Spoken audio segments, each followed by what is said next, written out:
Students, Sainik school entrance exam కి prepare అవుతున్నటువంటి ప్రతి స్టూడెంట్ తెలుసుకోవాల్సింది ముందుగా student and parent also syllabus ఏముంటుంది అంటే లైక్ సబ్జెక్ట్స్ తర్వాత సిలబస్.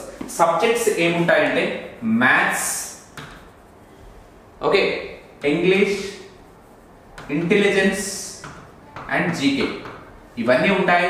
మ్యాథ్స్ నుంచి 150 మార్క్స్ కి, ఇంగ్లీష్ నుంచి 50 marks, intelligence 50 marks, GK 50 marks, total గా 300 మార్క్స్ కి ఈ ఎగ్జామ్ ఉంటుంది.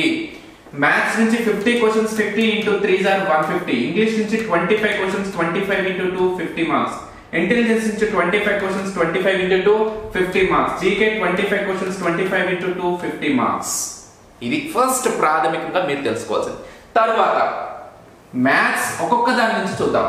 మ్యాథ్స్ నుంచి మనకి ఏ చాప్టర్స్ ఉంటాయి, ఎందుకంటే ప్రిపేర్ అయిపోతే సరిపోదు. దానిలో ఉండేటువంటి చాలా మందికి పాపం సిలబస్ ఏముంటుందో తెలియదు. క్లాస్లోకి వస్తే చెప్పేస్తూ ఉంటారు సార్ లేదా టీచర్ చెప్తూ ఉంటారు, వాళ్ళు నేర్చుకుంటూ ఉంటారు. ఎన్ని చాప్టర్స్ ఉన్నాయి ఏంటో తెలియకుండా అది కరెక్ట్ కాదు.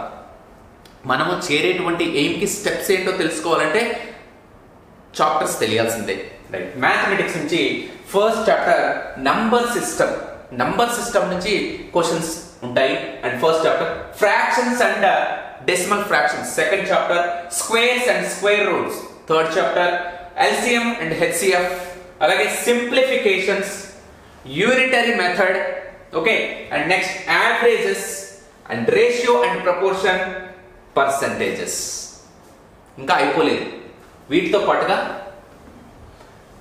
Profit and loss, simple interest, time, speed and distance, algebra, geometry, area and perimeter, volume and surface area, measurements, Roman numbers. Total గా 18 చాప్టర్స్ నుంచి మ్యాథ్స్ కి 150 మార్క్స్ కేటాయించడం జరిగింది. ఈ 18 చాప్టర్స్ నుంచి ఖచ్చితంగా క్వశ్చన్స్ అనేవి రావడం జరుగుతుంది. నేను ప్రతి సబ్జెక్ట్ కి కూడా డిఫరెంట్ మోడల్స్ ని డిజైన్ చేయడం జరిగింది. ప్రతి మోడల్ కి కూడా ఎగ్జాంపుల్స్ కూడా ఇస్తున్నాను. ఆ ఎగ్జాంపుల్స్ అలాగే ప్రతి సబ్జెక్ట్ నుంచి డిఫరెంట్ క్వశ్చన్స్ ఎగ్జామినేషన్ ఓరియంటెడ్ గా ప్రిపేర్ చేయడం జరిగింది. మరి మీరు SCS సైనిక్ అకాడమీ స్టూడెంట్స్ అయితే ఇవన్నీ కూడా అంటే 18 చాప్టర్స్ నుంచి ప్రతి చాప్టర్ నుంచి మినిమం 500 క్వశ్చన్స్ నేను రెడీ చేసి ఉంచాను. Minimum 500 questions. సో ప్రతి చాప్టర్ నుంచి ఓన్లీ మీకు ఎక్స్ప్లెనేషన్. మళ్ళీ ఎగ్జామినేషన్ కి వచ్చేసరికి ప్రతి చాప్టర్ నుంచి కూడా క్వశ్చన్స్ ఉన్నాయి.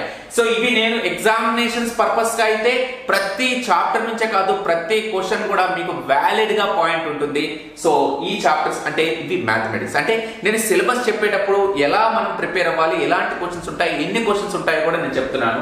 రైట్, ఇది మ్యాథమెటిక్స్. అంటే ఎందుకు మధ్యలో ఇలా క్వశ్చన్స్ చెప్తున్నా అంటే సో ఓకే, ఈ 18 చాప్టర్స్ ఉంటే ప్రతి చాప్టర్ నుంచి ఒక 2 మోడల్స్ 3 మోడల్స్ ప్రిపేర్ అయితే సరిపోతుందా? చాలదు. Okay, right. కాబట్టి నేను మోడల్స్ కూడా ఇన్ని ఉండాలి అని చెప్తున్నాను. నెక్స్ట్ చూడండి, English subject. Next English. English నుంచి ఏ టాపిక్స్ మనకి ఉంటాయి? ఫస్ట్ చూడండి, నౌన్. మనందరికి తెలుసు నౌన్ నుంచి క్వశ్చన్స్ ఉంటాయి. Pronoun, verb, adjective, adverb, conjunction and preposition. వీటి నుంచి ఉంటాయి. ఇంకా అయిపోలేదు, ఇంకా ఉంది సిలబస్ చూడండి. So English interjection, articles, okay, and చూడండి interjection, articles, sentences, tenses, framing of questions. Questions ని ఫ్రేమ్ చేయడం నుంచి కూడా క్వశ్చన్ ట్యాగ్స్ చాలా ఇంపార్టెంట్. ఇది one word substitutions. One word ఒక వర్డ్ ఇచ్చేసి దాని గురించి సబ్స్టిట్యూషన్స్ క్వశ్చన్స్ ఉంటాయి. అది నేను సబ్జెక్ట్ లో సిలబస్ ఎంటర్ అయిన తర్వాత చెప్తాను. Jumble word or rearrangement of words. కొన్ని వర్డ్స్ ఇచ్చి వాటిని రీఅరేంజ్ చేయమంటారు పర్ఫెక్ట్ గా. స్పెల్లింగ్ టెస్ట్, కరెక్ట్ వర్డ్ ఏంటి ప్లీజ్ విత్ స్పెల్లింగ్ మిస్టేక్ ఏంటి అని. జనరల్ వెకాబులరీ, వొకాబులరీ నుంచి కూడా అడుగుతారు. రీడింగ్ కాంప్రహెన్షన్, ఒక కాంప్రహెన్షన్ ప్యాసేజ్ ఇచ్చి దాని కింద క్వశ్చన్స్ ఇస్తారు. అలాగే జెండర్స్ నుంచి కూడా క్వశ్చన్స్ ఉంటాయి.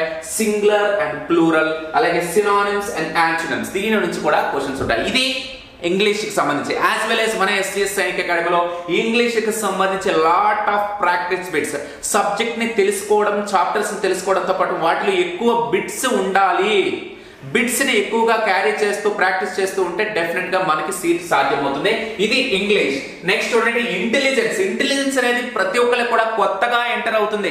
ఇంతవరకు మ్యాథ్స్ తెలుసు, ఈవీఎస్ తెలుసు, ఇంగ్లీష్ తెలుసు, జీకే తెలుసు, కానీ ఇంటెలిజెన్స్ అంటే ఏంటి? ఇంటెలిజెన్స్ అంటే ఏంటి? ఇది మ్యాథ్స్ కి కోరిలేటెడ్ గా ఉంటుంది, ఇంగ్లీష్ కి కోరిలేటెడ్ గా ఉంటుంది, ఇంగ్లీష్ కి అంటే జీకే కూడా ఏంటి సార్ జీకే కి కోరిలేటెడ్ గా ఎలా ఉంటుంది, ఇంగ్లీష్ కి కోరిలేటెడ్ గా ఎలా ఉంటుందంటే కొన్ని వర్డ్స్ ఇస్తారు, అందులో డిఫరెంట్ వర్డ్ చేయమంటారు, అది ఇంగ్లీష్. కొన్ని వర్డ్స్ ఇస్తారు లేదా జీకేకి సంబంధించి కొన్ని ఇస్తారు డిఫరెంట్, అది జీకే కూడా ఉంటుంది. ఎక్కువగా మ్యాథ్స్ కోరిలేటెడ్ అయి ఉంటుంది, సీక్వెన్సెస్, నెంబర్ సీక్వెన్స్ అలాగే బ్లడ్ రిలేషన్స్ ఉంటాయి. సరే టాపిక్స్ ఏముంటాయి? ఇంటెలిజెన్స్ అంటే ఏం లేదు, ఆల్ సబ్జెక్ట్స్ మిక్స్ అయి ఉంటాయి. ఎక్కువగా మ్యాథ్స్ గురించి డిఫరెంట్ గా థింక్ చేసేది ఇంటెలిజెన్స్, అంటే మన మైండ్ కి పదును పెడుతూ ఉంటుంది ఈ chapters. Right. Series. First one is series ఉంటాయి అన్నమాట. ఒక సిరీస్ లో ఎలా వెళ్తాం అనేది నేను సబ్జెక్ట్ చెప్పినప్పుడు చెప్తాను. Analogy, this is topic name analogy. Classification, next చూడండి క్లాసిఫికేషన్ తర్వాత కోడింగ్ అండ్ డీకోడింగ్. ఒక కోడ్ లో ఈ వర్డ్ ఇలా అంటే ఇంకో కోడ్ లో ఎలా అంటారు అనేది. Alphabetical order of words, alphabetical order లో ఫస్ట్ ఏది నెక్స్ట్ ఏది అనేది. లాజికల్ వెన్ డయాగ్రామ్స్ కి సంబంధించి. మ్యాథమెటికల్ ఆపరేషన్స్ కంప్లీట్ గా మ్యాథ్స్ కి సంబంధించి ఉంటాయి. ప్లస్ ఇంటూ అయితే ఎట్లా ఉంటుంది, ఇంటూ మైనస్ చేయండి, మైనస్ డివైడ్ అలా ఉంటుంది. నెంబర్ ప్రాబ్లమ్స్ అంటే నెంబర్స్ ద్వారా మనం ప్రాబ్లమ్ సాల్వ్ చేయాలి. Next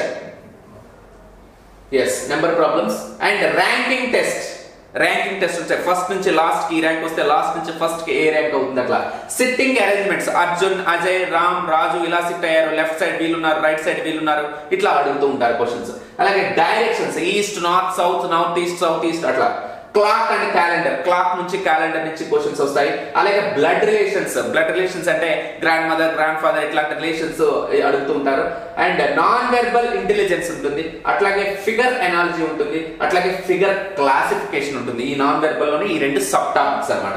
right. ఇక్కడ చూడండి ఇంకా figure series, figure completion, figure mirror image, water image, formation of figures, embedded figures అంటే అందులోనే దాగి ఉంటాయి embedded figures, and counting figures, paper cutting, folding. Okay, ఇలాంటివి కూడా ఉంటాయి మీకు ఇంటెలిజెన్స్ లో. ఇది నెక్స్ట్ వచ్చేసరికి జీకే టాపిక్స్. చూసారా ఎన్ని టాపిక్స్ ఉన్నాయి? ఈ టాపిక్స్ గురించి మనం అన్ని తెలుసుకోగలమంటే ఖచ్చితంగా తెలుసుకోవచ్చు, నేనున్నాను మీకు నేర్పించడానికి. Right. Next general knowledge. GK లోనే సోషల్ సైన్స్ నుంచి యాడ్ అయ్యి వస్తాయి. So different type of scientific devices, మనం సైంటిఫిక్ డివైజెస్ యూజ్ చేస్తాం కదా లైఫ్ లో, వాటి గురించి ఉంటుంది. Icons and symbols of India, national insignia and national emblem, so sports, animals etcetera. And major religions of ఇండియాలో ఉండేటువంటి రిలీజియన్స్ కూడా మనకి ఇవ్వడం జరుగుతుంది. అలాగే ఆర్ట్ అండ్ కల్చర్ అంటే మ్యూజిక్, క్లాసిక్, ఫోక్ డాన్సెస్ వీటి గురించి కూడా ఉంటాయి. అలాగే ఇన్స్ట్రుమెంట్స్ కూడా. నెక్స్ట్ డిఫెన్స్ అంటే ఈక్వలెంట్ టు ర్యాంక్స్ ఏంటి, డిఫెన్స్ లో ఏ ర్యాంక్స్ ఎలా అంటాము, అట్లాగే సర్వీసెస్ ఏంటి, వెపన్స్ యూజ్ చేసే వెపన్స్ ఏంటి, ఎయిర్ క్రాఫ్ట్స్, మిసైల్స్, వార్షిప్స్ వీటి గురించి కూడా మనకి జీకే నుంచి క్వశ్చన్స్ వస్తాయి. అలాగే స్పోర్ట్స్, గేమ్స్, ఓకే ఇండియాలో ఉండేవి, వరల్డ్ వైడ్ గా ఉండేవి, వీటన్నిటి కూడా. అలాగే super senses, how do plants and animals sense their surroundings ని ఎలా అవి సెన్స్ చేయగలుగుతాయి. Cooking and preserving teaching techniques, cooking గురించి వస్తాయి questions. Germination and seed dispersion and traditional water harvesting techniques, water pollution and microbial diseases, and the concept of mountains, okay, terrains and lifestyle, historical monuments, shapes and earth and gravitational and non-renewable energy, food, culture, habitat, languages, etc. and also functions of body parts and plants and animals. మన body parts లో animals, humans వీటి గురించి body parts, animals గురించి కూడా body parts ఇవ్వడం జరుగుతుంది. Next international organisations basic knowledge అన్నమాట. International organisation అంటే WHO, UNO ఫుల్ ఫామ్స్ అట్లాంటివి అడుగుతారు. అలాగే Indian literary and cultural personalities names అంటే ఇండియన్ లిటరరీలో గ్రేటెస్ట్ పర్సనాలిటీస్ బుక్స్ రాసిన వాళ్ళు, వాళ్ళ నేమ్స్ ఉంటాయి. అలాగే ఇవి అయిపోయింది. Natural calamities and flood and earthquakes వీటి గురించి కూడా క్వశ్చన్స్ వస్తాయి. లైఫ్ ఆఫ్ ఫార్మర్స్ దాని గురించి కూడా మనకి క్వశ్చన్స్ అడగడం జరుగుతుంది. సో మరి చూసారు కదా, సో ఇవి మనకి డెఫినెట్ గా ఉండేటువంటి సిలబస్ అండ్ సబ్జెక్ట్స్. అయితే జీకే వచ్చేసరికి నేను కొన్ని టాపిక్స్ 22 టాపిక్స్ ఇచ్చినప్పటికీ ఇంకా నేను చాలా బిట్స్ చెప్తాను, ఇంకా చాలా టాపిక్స్ ఉన్నాయి. సో మన కాన్స్టిట్యూషన్ గురించి ఉన్నాయి, సో మనకి articles, fundamental rights, fundamental duties, వీటన్నిటి గురించి కూడా చెప్పడం జరుగుతుంది. Okay, Supreme Court, high court, judges, MLAs, MPs, MLCs, ఇవన్నీ కూడా చిన్నపిల్లలు ఎలా నేర్చుకుంటారు? డెఫినెట్లీ నేర్చుకుంటారు. I'm here, don't get fear, everything will be clear, success is very near, oh my dear. Okay, so మీకు ప్రాబ్లం ఏం లేదు. నేను ఈరోజు చెప్పిందంతా జస్ట్ టాపిక్స్ ఏముంటాయి. మీకు డౌట్ రావచ్చు, సార్ ఇవన్నీ నిజంగా కిడ్స్ నేర్చుకోగలుగుతారా? 100% కిడ్సే నేర్చుకోగలరు, పెద్దవాళ్ళు నేర్చుకోలేరు. ఓపిక్గా ఒక 1 అవర్ కూర్చోబెట్టి కూర్చోగలరా మీరు? అంటే పెద్దవాళ్ళు కూర్చోలేరు. పిల్లల్ని నేను 8 అవర్స్ కంటిన్యూ కూర్చోబెట్టగలను with pleasure, not with pressure. వాళ్ళు ఎంజాయ్ చేస్తూ క్లాస్ని కూర్చోబెట్టగలను, నేను వింటాను కూడా. ఈవెన్ నా స్టూడెంట్స్ చెప్తూ ఉంటారు, సార్ బ్రేక్ వద్దు, లంచ్ బ్రేక్ వద్దు, కంటిన్యూగా చెప్పండి అంటారు. బికాస్ వాళ్ళ నేర్చుకోవాలని ఇంతూజియాజం, ఇంట్రెస్ట్ మనమే క్రియేట్ చేసేయాలి.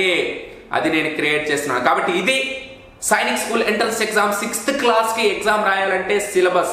ప్రతి పిల్లాడికి కూడా ఈ సిలబస్ గురించి, ఈ సబ్జెక్ట్స్ గురించి పూర్తిగా తెలిస్తేనే ముందుకు అడుగు వేయగలుగుతారు. అందుకే నేను ఇంత డీటెయిల్డ్గా చెప్పింది.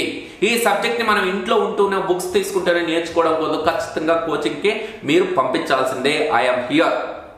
ఓకే, సో సిలబస్ నేర్పిద్దాం, పిల్లల్ని మరింత నాలెడ్జబుల్ పర్సన్స్గా, వాళ్ళకి వాళ్ళు మాత్రమే కాదు దేశానికి కూడా ఉపయోగపడేలాగా వాళ్ళ నాలెడ్జ్ని తీర్చిదిద్దాం. All the best everyone, take care and by.